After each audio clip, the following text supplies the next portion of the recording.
Kembali lagi di podcast santai aja. Jadi buat yang belum paham, ini adalah memang segmen dimana kita santai-santai aja gitu ngomongnya. Karena suka ada yang komen, kok nggak marah-marah bang gitu, kayak nggak seru nih, nggak ngegas gitu ya. Memang ini segmen. Nah jadi kalau yang podcast kesel aja itu tayang hari Senin.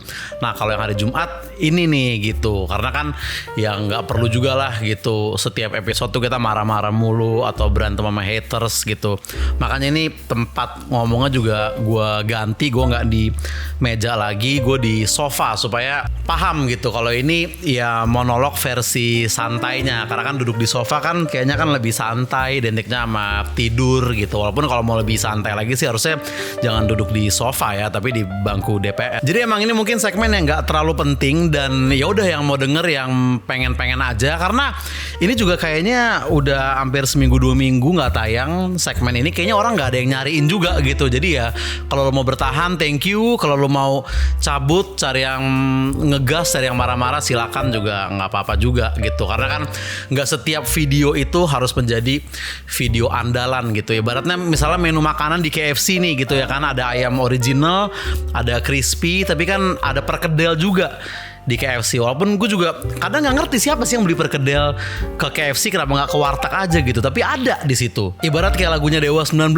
gitu, ada Pupus, ada Arjuna. Tapi kan Ahmad Dhani punya juga lagu 2019 ganti presiden. Jadi gitu ya. Maksudnya ini tuh segmen yang tidak menjadi segmen andalan dan tayangnya setiap hari Jumat gitulah. Pokoknya podcast santai aja. Nah di episode ini gue mau ngebahas tentang kayak orang-orang yang gue idolakan dari luar negeri gitu. Ini belum pernah gue buka di podcast manapun. Bukan karena rahasia ya, tapi kayak siapa juga yang kepikiran nanya ini gitu. Siapa aja sih idola lu dari luar negeri? Kayaknya gak ada yang kepikiran buat nanya itu, karena gak terlalu penting juga siapa idola gue sebenarnya. Tapi ya itu yang pengen gue omongin di sini. Karena lu tuh biasanya berapa lama sih ngefans sama seseorang gitu? Karena kadang kan ada yang orang misalkan lu pas kecil nih ngefans banget, tapi pas lu bertambah umur ternyata lu agak ilfeel gitu sama tuh orang. Atau kebalikannya, orang yang dulu lu anggap norak, lu anggap nih apaan sih nih orang, tapi pas lu bertambah umur, tapi kalau dipikir-pikir keren juga nih orangnya gitu, ada kan? Nah tapi ada beberapa orang yang gue tuh ngefans dari dulu dan sampai sekarang gue masih ngefans juga, dan kayaknya sampai tuh orang udah tua bangka, kayaknya gue masih pengen tahu dia tuh ngapain aja gitu. Karena gue pernah baca kalau nggak salah ya, kayak kita tuh akan nambah mulu mengidolakan orang, tapi katanya orang-orang atau lagu-lagu yang kita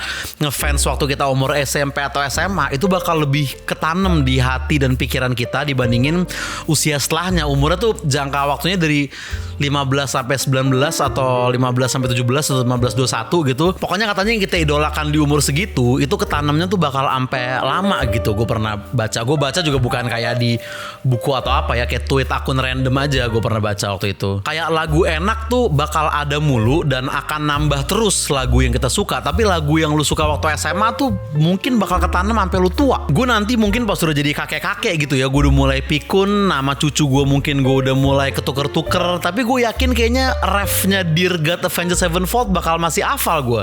Karena dulu gue bertahun-tahun denger itu terus di warnet. Gue sekarang aja nih ya, kayak beberapa nama orang di kampus gue itu gue udah mulai suka lupa-lupa kadang. Tapi nama personil FC tuh gue gak lupa-lupa.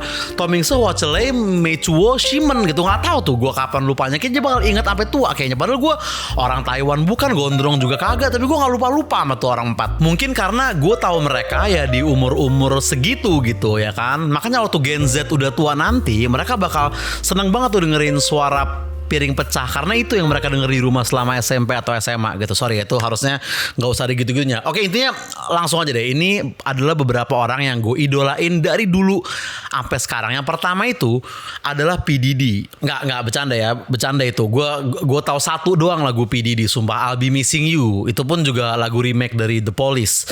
Yang pertama itu adalah vokalisnya Green Day, Billy Joe Armstrong. Gue tahu Green Day itu pas SMP ya. Gue lihat di MTV video klipnya American Idiot. Abis itu sepupu gue beli DVD konsernya mereka, judulnya Bullet in a Bible. Bullet, peluru, in a Bible, peluru di dalam Injil. Bayangin, sangar nggak? Tuh kalau dibikin di Indonesia tuh penistaan agama pasti. Lu masih bisa tonton di YouTube kalau lu mau. Ketik aja Green Day Bullet in a Bible, itu konsernya mereka tahun 2005 kalau nggak salah. Itu keren banget. Dulu gue nonton DVD-nya bareng sepupu gue merinding kayak, wih mantep banget ini band. Dan ketika gue sekarang nonton video konser-konser Green Day yang baru, itu gue masih merinding juga. Gila nggak? Padahal udah banyak banget band lain, band baru yang gue tahu dan gue suka juga setelah Green Day. Tapi setiap nonton Green Day itu kayak ada sensasi sendiri yang keren banget lah buat gue gitu. Gue alhamdulillah udah sempat 2 kali nonton Green Day ya. Pas dia ke Indonesia gue nonton juga. Dan pas gue nonton tuh ya sensasi excitednya masih sama kayak waktu gue nonton DVD Bullet in the Bible sama sepupu gue zaman gue bocah dulu. Gue bilang, wah gue kayaknya emang ngefans banget sama Billy Joe gitu, terutama vokalisnya. Soalnya dia tuh selain lagunya enak ya udah pasti, liriknya juga keren-keren banget. Tapi yang bikin gue seneng tuh pembawaan dia di panggung tuh seru banget gitu. Crowd controlnya luar biasa nih orang. Dan penampilannya juga keren gitu. Gue pertama lihat video klip American Idiot tuh dia pakai kemeja hitam, dasi merah, celana hitam ketat sama eyeliner tebel. Sekarang dia udah umur 50 tahun lebih, kadang masih pakai setelan kayak gitu dan masih pantas, masih keren gitu. Dia umur 50 loh, masih keren kayak gitu. Coba bapak lu yang umur 50 ke atas suruh kayak gitu, kemeja ketat, celana ketat, dasi merah, eyeliner, ya lebih ke ODGJ gak sih dikira orang? Gue tahu beberapa pecinta musik punk mungkin banyak yang gak suka sama Green Day ya, dianggapnya kayak kurang punk lah atau lembek lah atau apa gitu. Tapi gue suka dan keren, dan gue ya suka sama mereka bukan dari sisi punknya, tapi ya sebagai musisi dan band yang keren aja gitu. Bodoh amat gue apakah mereka punk apa bukan, tapi mereka keren banget. Oke, itu yang pertama ya, Billy Joe Armstrong. Yang kedua yang gue ngefans banget dari dulu sampai sekarang itu adalah R. Kelly.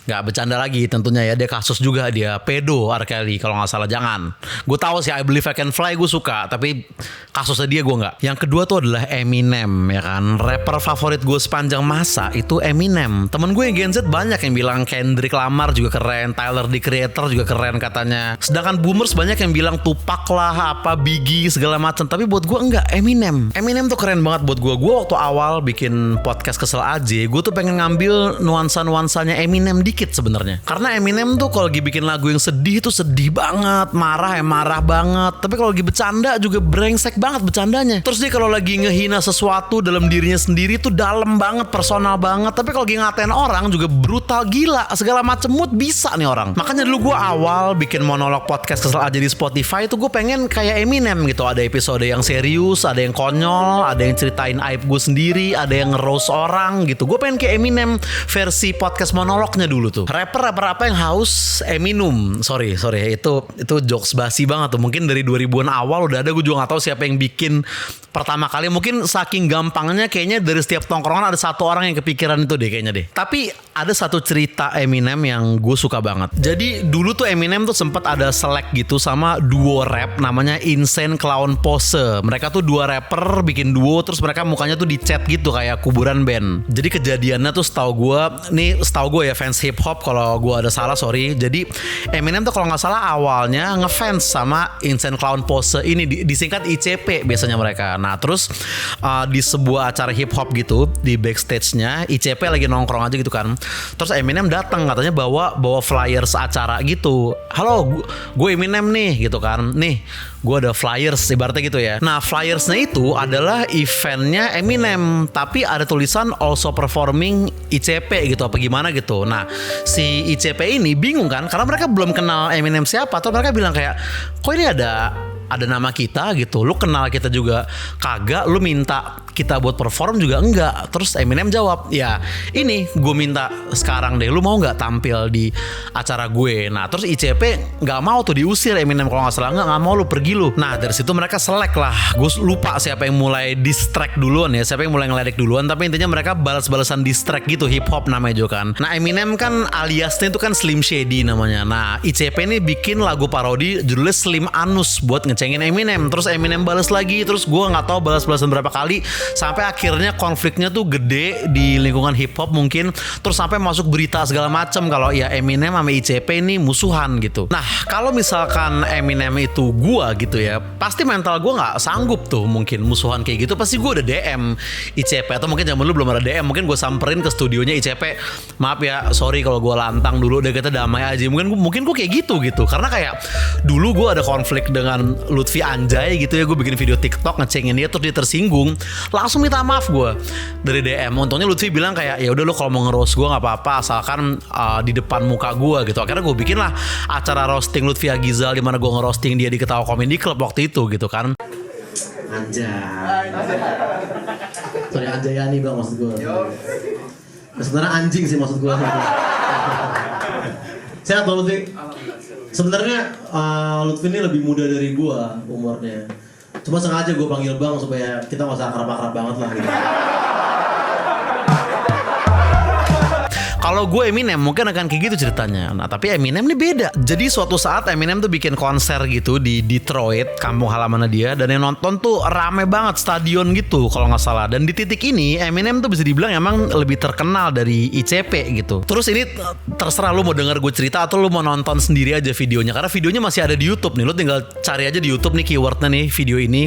Lu bisa pause video gue, lu tonton dulu deh videonya karena emang keren banget dibanding gue cerita. Pasti lebih mantep kalau lu nonton langsung. Tapi kalau lu mager, kalau lu nggak mau nonton sendiri nggak apa-apa, gue ceritain aja. Jadi pas konflik mereka lagi rame di berita, Eminem tuh naik ke atas panggung, terus dia di tengah-tengah konsernya gitu, dia di jeda-jeda antara lagu dia bilang kayak, gue mau meluruskan sesuatu yang mungkin kalian lihat di berita, yaitu konflik antara gue dengan sebuah grup bernama Insane Clown Pose gitu, ICP tadi. Terus Eminem bilang, dan di sini gue mau meluruskan kalau hal itu nggak bener sebenarnya. Bahkan hari ini ICP hadir di sini, ada di belakang panggung nih. Coba panggil dong, panggil. Terus penonton udah seneng gitu, kayak, weh baikan nih. Bahkan mereka bakal featuring nyanyi selagu bareng mungkin gitu di pikiran penonton. Terus Eminem panggil, inilah Insane Clown Pose gitu kan. Tapi pas datang ternyata bukan mereka, tapi ada krunya dia bawa boneka dua cewek bugil gitu ya kan, bonekanya tuh bugil dan mukanya tuh dicat kayak ICP gitu, jadi itu bohongan doang kan, brengsek nggak? Terus dipegang gini sama Eminem, ya inilah Insane Clown Pose dan ini adalah debut mereka tampil di stadion sebesar ini gitu, ngeledek gitu, brengsek nggak? Terus mulutnya itu boneka tuh dibolongin gitu, terus diarahin ke selangkangannya dia gitu, emang brengsek banget. Habis itu penonton kan wuh gitu, terus dia kayak fucking faggot gitu, kayak bencong lu dilempar ke penonton, bonekanya terus masuk ke intro lagunya dia, The Real Slim Shady judulnya. Gue tuh kayak anjing nih orang ngehe banget, brutal, gila bercandanya, cara ngebales konfliknya gila banget gitu. Gue terkesima banget pertama nonton video itu, walaupun ya agak bertolak belakang sama gue mungkin yang setiap ada konflik dikit atau dihujat dikit langsung minta maaf gitu, tapi gue terkesima banget ngelihat Eminem kayak gitu tuh. Dan yang ketiga itu adalah Will Smith. Nggak ya, bercanda, itu kasus juga. Walaupun gue dulu sebenarnya agak ngefans ya sama Will Smith, filmnya keren-keren gitu. Man in Black, Hitch, ya kan, Hancock, I Am Legend gitu-gitu keren-keren banget. Tapi semenjak dia nampar Chris Rock tuh emang agak ilfeel ya gitu. Walaupun kalau ada film barunya Will Smith yang keren sih gue pasti tetap masih nonton sih.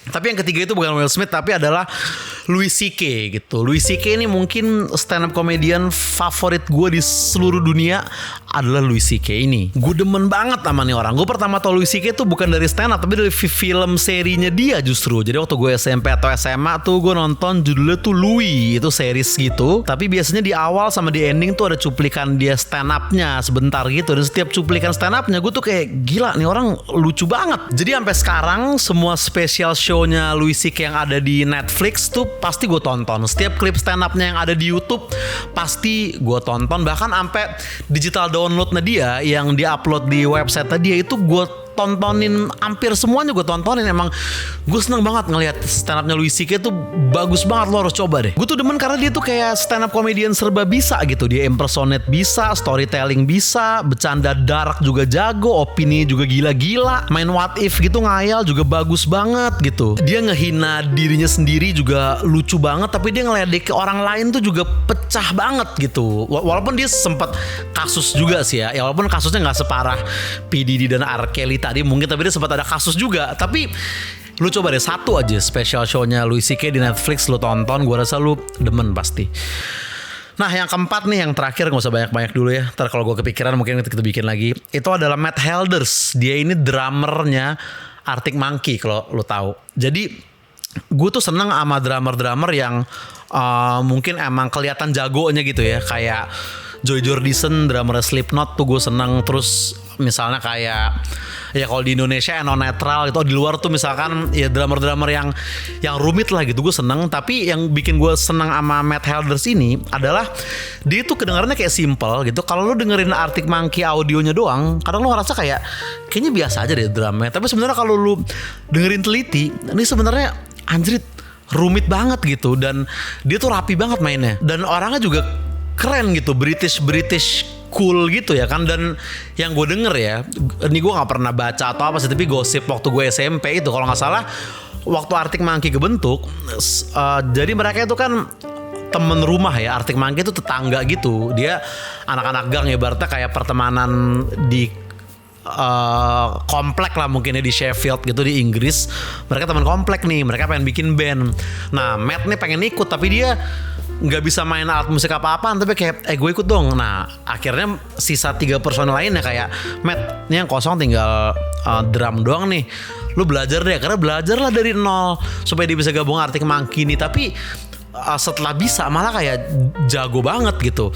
Lu nonton video dia di Drameo, channel YouTube Drameo, itu gokil banget gitu loh. Dan dia di Instagramnya itu tuh nggak ada muka dia, jadi cuman foto-foto pemandangan kayak Nicholas Saputra gitu. Emang kayaknya kalau orang udah keren tuh dan udah terkenal dengan karyanya tuh nggak perlu promo, nggak perlu munculin muka lagi gitu kayaknya ya. Karena di IG-nya bener gak ada mukanya dia, foto-foto doang, foto pemandangan doang gitu. Arctic gue juga seneng, liriknya juga keren-keren gitu, lagunya juga enak-enak. Tapi yang paling gue suka itu yang bikin gue seneng banget sama Arctic Monkey itu emang ya drumnya gitu. Makanya album-albumnya dia yang baru-baru tuh gue gak terlalu menikmati seperti album-album lamanya, karena drumnya tuh kayak gak terlalu nonjol gitu. Nah inilah nih podcast santai aja nih. Gue yakin mungkin gue kalau diundang di podcast gak bakal ditanya gitu, kenapa Za lu suka Arctic Monkey? Kayaknya gak bakal ada yang nanya itu, karena mungkin opini gue tentang drumming belum dianggap sepenting itu gitu. Makanya gue ceritain sendiri di segmen ini gitu ya kan, podcast santai aja gitu. Intinya ini akan tayang setiap Jumat, semoga bisa konsisten gitu. Tolong tulis di kolom komentar siapa sih idola yang lu ngefans dari dulu sampai sekarang gitu. Orang luar negeri boleh, orang dalam negeri boleh gitu ya kan. Oke, intinya mungkin segitu aja untuk episode sekarang. Sampai ketemu di podcast santai aja berikutnya. Bye.